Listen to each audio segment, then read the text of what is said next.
Okay, we're filming right now. I don't know if I got the village at all. I'm going to have to do a quick walkthrough. Yeah. So, shoot, we may not. I may not have gotten it on. Okay, we're doing right now. We're walking up the King's Trail here, down at the ocean, and I don't know whether I got any footage of this area, so I'm going to carry you through the houses again. Here's the bay that we're at. And right back over in here is the Hawaiian fishing village. So the Ho'opili Trail, yeah, that's the way you got to go, is right here. So, okay. So here we go up this. This is supposed to take us over to a black sand beach. So we'll do that, and then we will come back down in here. 2 miles to Keone Ne Oiho Beach. King Highway. Take a good look at that. Okay, now this is up the trail. Thank God we don't have to take the bikes up this.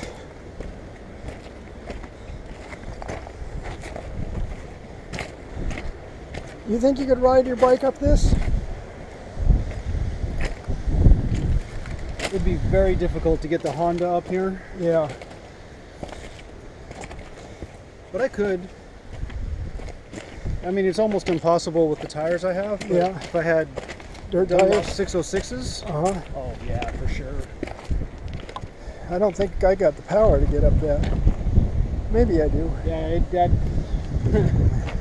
I'd be grabbing pretty much all the power that bike has. Oh, you can't go slow. Yeah. Because the tire just dig in. Well, made to a point, there's a lot of rock here. I don't know. I wouldn't want to have to try it. Of course, that top section of road when we go to get out of here may be like that. It's going to be nice and cool by the time we finally get back up to Kula. Yeah. We're going to be welcoming that. Oh, yeah. Back on the King's Highway again. In case I didn't film it the first time, this is Gabriel, our trusty master motorcycle rider, who I have yet to see drop his bike. And of course, you've all seen me drop mine. Because I only drop it when nobody's looking. Let me count the ways. There's this way, that way, the other way, the upside down one, and the one where I spin through the air. And I think there's more ways to it than that I do it. But I'm very proficient at dropping my bike. So, and whether you know it or not, I've already dropped it twice today. Once in the loose gravel coming across the beach. Got in behind where a bunch of Jeeps and four-wheelers had gone through, and they'd softened it up. So, and then I was going too slow, and I just sunk in and stalled out and fell over. It was very graceful. You should have seen it. You'd have loved it. And then there was trying to climb up this one lava finger right off the beach, and my front tire washed out. So those are the two so far, and then I will give you the sheer joy of watching on the way out. But hopefully this time I'm riding smarter than I did last time. As you know, last time I was down 4 times. And if you don't know that, where the hell is this sand beach? I don't think we're going to be finding a beach on this walk. Yeah, Zach was saying 100 yards. This is not 100 yards. Yeah, we'd pretty much have gone 100 yards. Yeah. It might be over there where those waves are crashing. Oh, there's the point. I think that's the La Perouse there. Must be. But he made it sound like, or it might have been over here, off the point. But any way you look at it, it's not 100 yards. Let me go up. Not on this trail. Okay, this is the King's Highway, or King's Trail. So, it's actually a pretty damn good little road. I mean, certainly better than the road we're going to be driving out on, at least this part. So, here I'll give you a panorama of the whole thing. This is what we got to look at. I don't know if you can see up over the top there, but there's your coastline on down, and then your Mauka view. And I believe what you're seeing was the last lava flows in 1770 something, I believe, was the last lava flow on Maui. So Maui is dormant, but it's not extinct. You know, they still expect that at some point it'll rumble back to life. And they figure this is the most likely area since it was the last area on Maui to have erupted. So, my apologies about the black sand beach. My information was incorrect. Or my directions I didn't get. Now, looks like there's, oh, that may just be sunlight on the way. Oh, sitting right over us. Okay, so. The gods are smiling on me today. Oh, yeah, I hope so. I mean, it's going to be a lot easier to climb up out of there. Yeah. Without it being 20 degrees. Yeah. Well, let me get a. It's scary. Yeah, it does. Might even get a little shower. Yeah, I told you that one time I came down here, and by the time I got to Ulupalakua, it was flash flooding. I had to follow a truck through Ulupalakua because I couldn't see the road, and it was almost a foot deep. I'm sitting there going, please don't let me fall into a pothole. But, you know, to keep you on for a minute here while we get over here, we can shoot down, get a shot of above the village. So just to make it clear, I may or may not have filmed the village. I noticed my camera wasn't working there, so this may be the shot of the village. But right where all the trucks are, that's probably where the main, all the fishing nets were repaired and fishing went on, drying fish and everything. The canoes would have come in here, and this is speculation entirely on my part. So actually I don't have to show them the King's Highway on the other side, since I've already, this is good enough. So this is real fun, hiking in motorcycle boots. Well, you don't have to worry about stubbing your toe. No, you sure don't. Or twisting your ankle. So there's no, that side. It's more like falling on your face and breaking your arm. No, we're not going to do that. Anyway, there's the bay from above. What a beautiful place it is. So,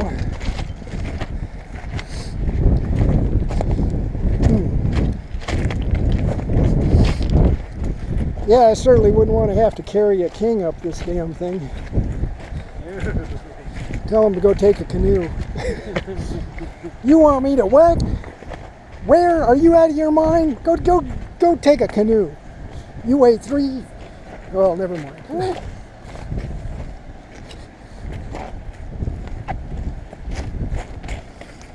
So,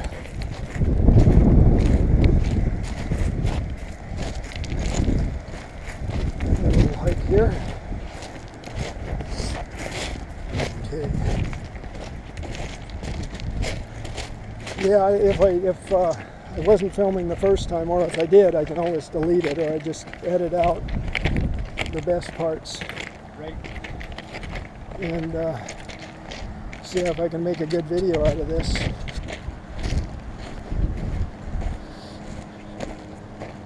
So here we are going into where the village base would be, where most of the action was, still on the trail. And none of these kiabi trees, by the way, would have been here. The kiabi was brought in, I believe the kiabi was brought in by missionaries. But once again, you better check your facts, because I'm the authority. Oh, that. Well, so much for 100 yards the other side of the top. Yeah. We're looking down that trail going, this ain't 100 yards.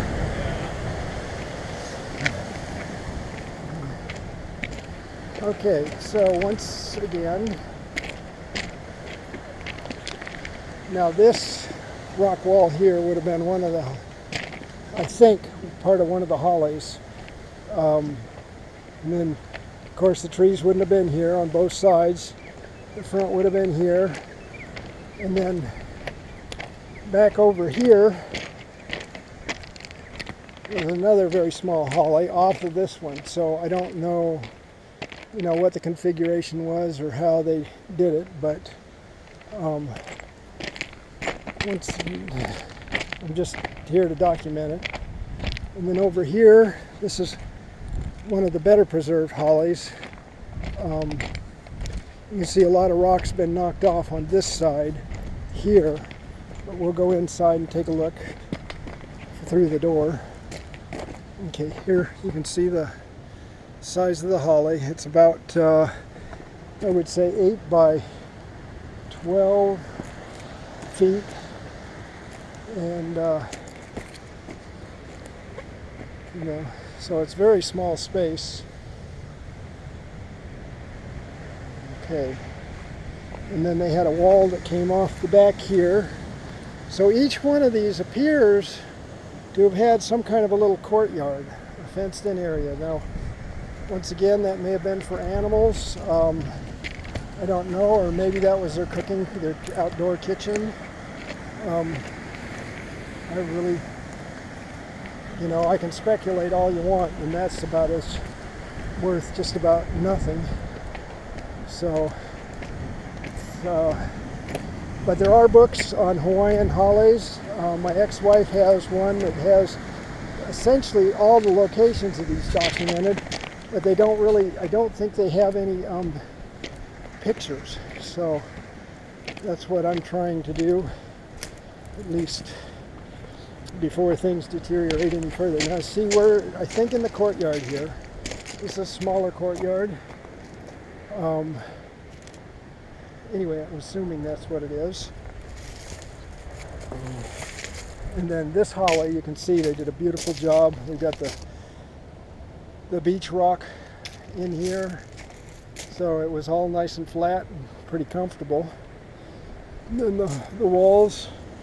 And then from here on up, they would have gone with the rafters made from whatever logs they could get, or I don't know what they used. This whole area at one time was sandalwood forests and quite a bit of forest, so there was available timber close by, but they used peely grass. One of my very good friends, Lee Lopez, is a certified holly builder in the traditional fashion. So he was saying they always use the peely grass. Nowadays they use all kinds of stuff, but traditionally it was peely grass. That is as I remember it. Once again, I am old and my memory is not perfect, so if you want facts, you're going to have to go to the books and get more information. Here's another courtyard here, this one right along the coast, and then we'll show you the holly. This is a very nicely intact holly too. It's funny because this area driving in and out, it's so rough. Oh, somebody filled this. Okay, somebody filled this in since I was here last. This is right where I crashed before, and there was no rock. I hit this thing a little fast and it went down. Okay, so here again was a holly. Take a look at that view right beyond the holly. I mean,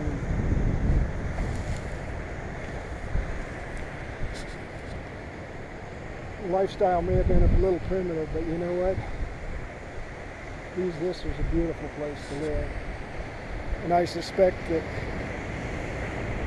it was probably a fairly nice lifestyle as long as you didn't cross the elite or something. Well, it was basically a a tribal society, so how they handled things I can't say.